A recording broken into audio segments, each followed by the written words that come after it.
Subscribe sama dengan masuk surga. Like komen sama dengan cepat kaya.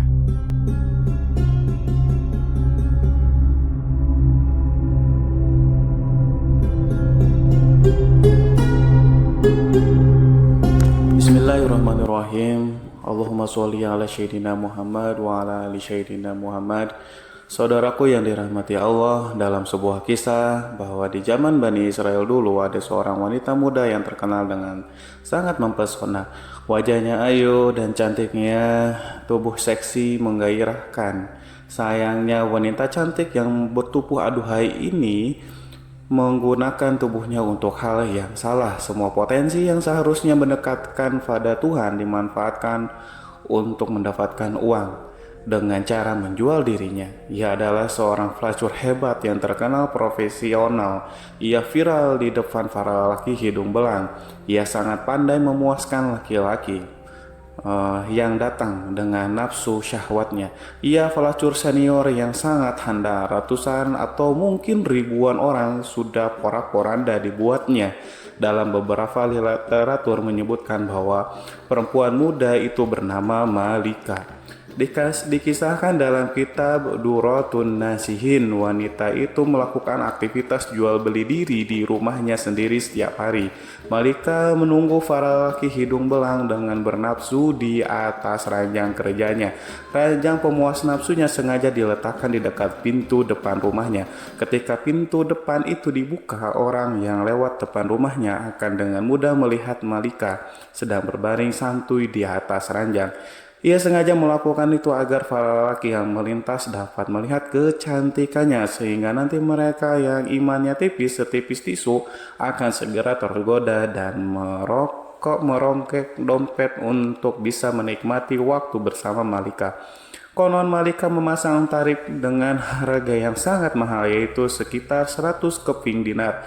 Uang 100 dinar itu jika kita menggunakan sinar Kuwait dan kemudian mengkonversikannya ke dalam rupiah, maka akan bernilai sekitar 4,8 juta rupiah. Harga yang sangat fantastik untuk usaha pelacur. Namun demikian, banyak lelaki tipis imannya yang bermimpi bisa tidur bersama Malika. Tidak masalah bagi mereka walaupun harus membayar sedemikian mahalnya. Bagi mereka merupakan sebuah pencapaian besar, pencapaian luar biasa yang akan mereka banggakan di tempat-tempat tongkrongan mereka bila bisa menikmati Malika sang pelacur. Pelacur terkaya yang sangat menjaga kualitas tubuh dan pelayan menerimanya. Itu akan membuat mereka bertepuk dada karena bangga. Banyak orang yang kemudian salah terka. Mereka mengira bahwa Malika akan mati tua merana dengan penuh hina akibat perbuatan dosanya. Namun siapa sangka Allah memiliki takdir indah yang lain untuk Malika. Malika mendapatkan momen luar biasa yang kemudian mengubah seluruh jalan cerita hidupnya 180 derajat dari sebelumnya.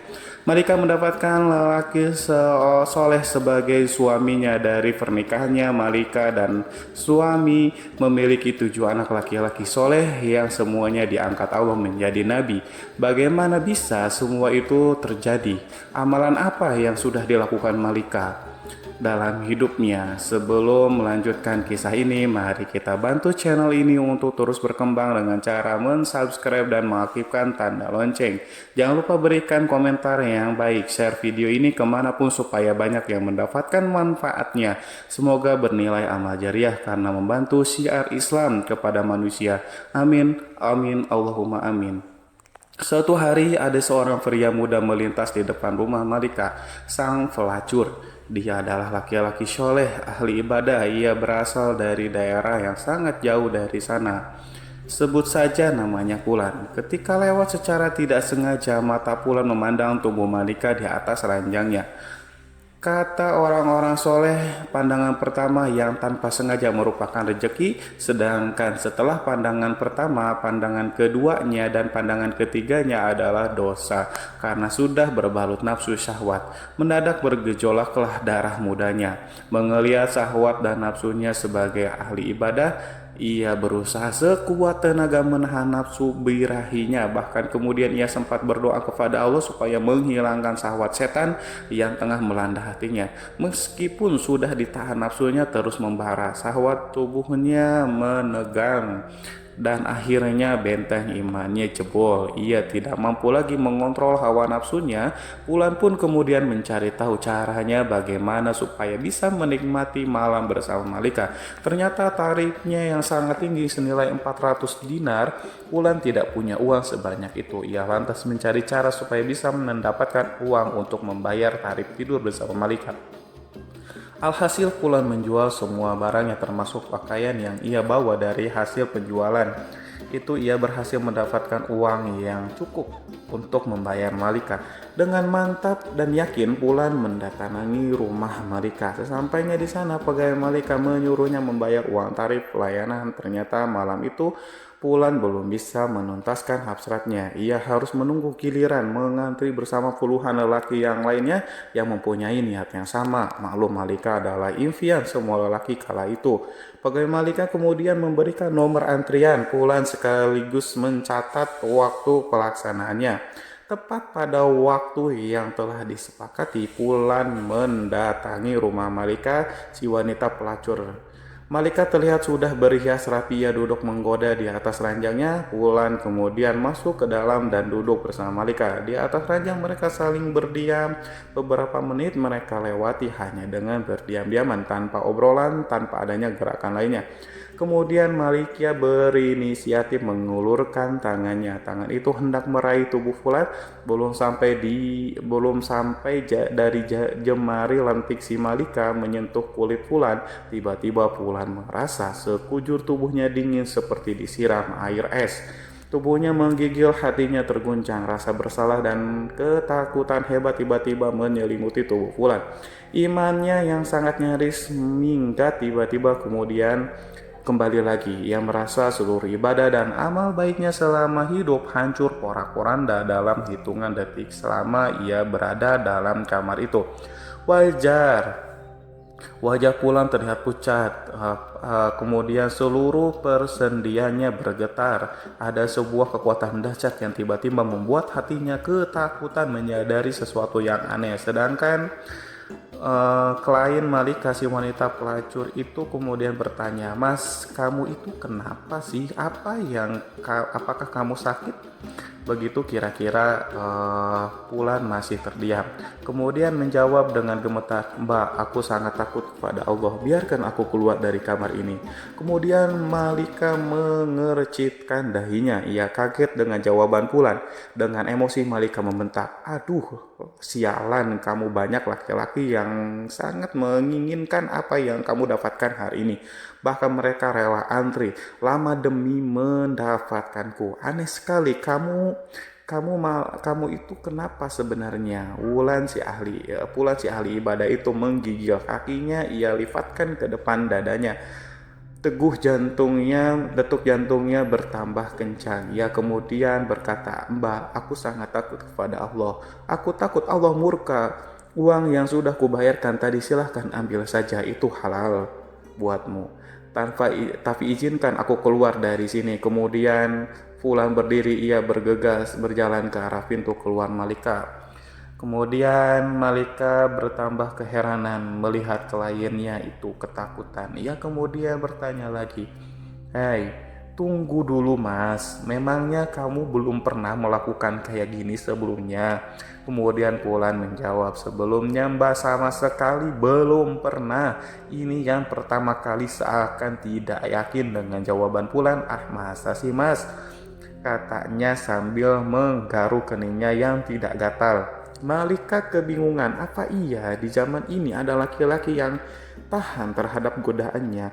Itu sebuah hal yang mustahil. Malika itu cantik dan menggoda. Ia terlanjur menganggap bahwa semua laki-laki itu sama. Kemudian Malika bertanya, "Mas, kamu itu siapa sebenarnya? Kamu itu dari mana datangmu? Dari mana dan maksudmu mau kemana?"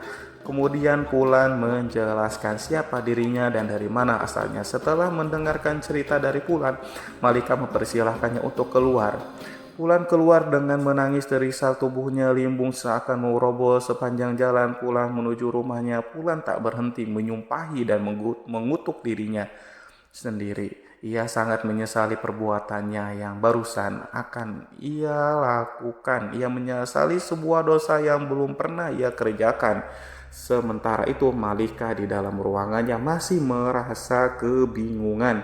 Ia masih teringat kondisi pria yang sangat menyedihkan itu. Pria pertama yang menolak tidur dengannya. Diam-diam Malika termenung dan merenung memikirkan fenomena aneh yang baru ia alami malam itu. Sepanjang hidupnya tiba-tiba saja hatinya bergetar, ada gejolak yang dahsyat dalam hatinya.